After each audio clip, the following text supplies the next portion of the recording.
comes to drying out the onions, I feel like the process gets a little bit overcomplicated by some people. So on this channel, everything I do, I like to keep it nice and simple. So the idea is to, for the first week or two, when you've pulled the onion, and I'll show you how to do that in a minute, is to basically dry them out.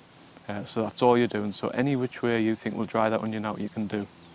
So we've got a bit of a heat wave at the minute. It must be pushing 30 degrees Celsius. You can pull them, and again I'll show you in a minute, and you can lay them on the soil and the sun will do the drying. So that's what a lot of people do. Obviously this time of year it's nice and warm. If rain's forecast, don't do that, because the last thing you want to do is get them wet once you've pulled them. They won't store very well and they'll end up rotting. So if it's sunny for a prolonged period, for a good week or two, if we're predicted like a bit of a heat wave or a nice warm spell with no rain, I've left them on the soil previous years and they've dried that way naturally. I've also got a bit of a drying cage that I'll show you, and so if you are predicted rain or a bit of a wet spell, you can keep them on a drying rack or cage or something.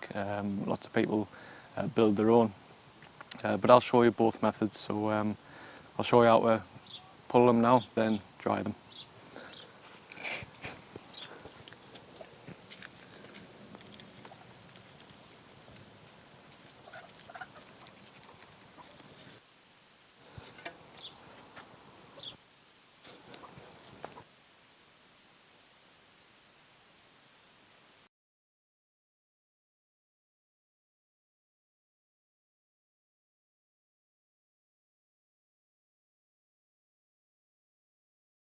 So it's important that when you lift them, you inspect them. So I've just got one here that split a little bit down the root, and there's no way that will store.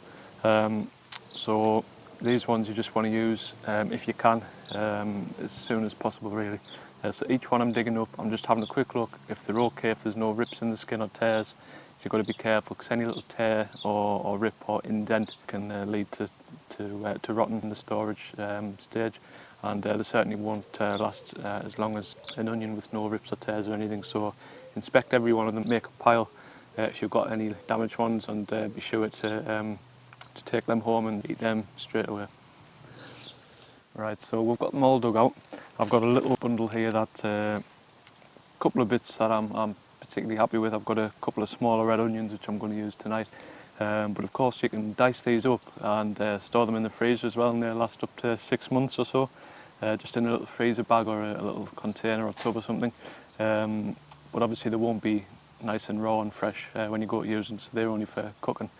But anyway, so I've got them all laid on the ground here, and because it's sunny, I'll let the sun do the job and dry these out for a couple of days.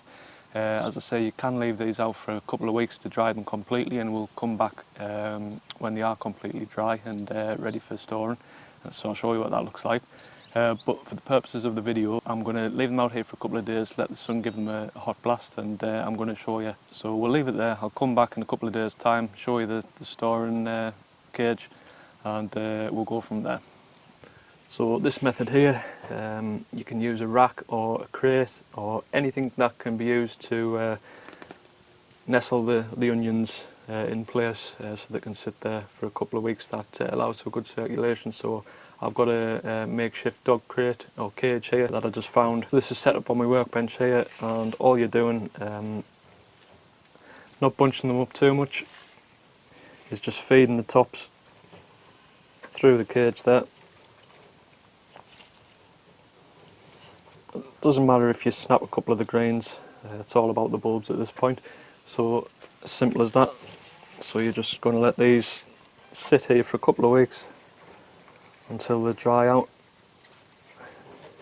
It's nice and simple, you just feed them through there like that. Same again. Last one just to show you. Just feeding through.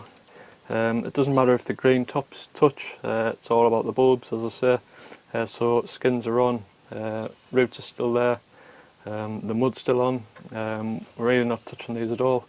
So these will sit like this for a couple of weeks. Any sign of damage or anything, or any sort of early rot, anything at all, you want to get rid of them, because they won't store well at all and they'll spread to the other onions. Right now, so it's been 2 weeks. all the onions are nicely dried. There's no greens to them, or barely anything. It's all papery, you can probably hear that there, or brown. And these are good to put into storage now, and they'll keep well into the winter. So all we're going to do now, is you've got the tops, just going to get some scissors or a knife, and all we're going to do is just leave a couple of centimetres, and we're just going to snip the tops. So that'll leave us with an onion with a little top on there like that. Now still got the roots on, still got some soil on, and this now, like the rest of them, will go in a sack and they can be stored throughout the winter.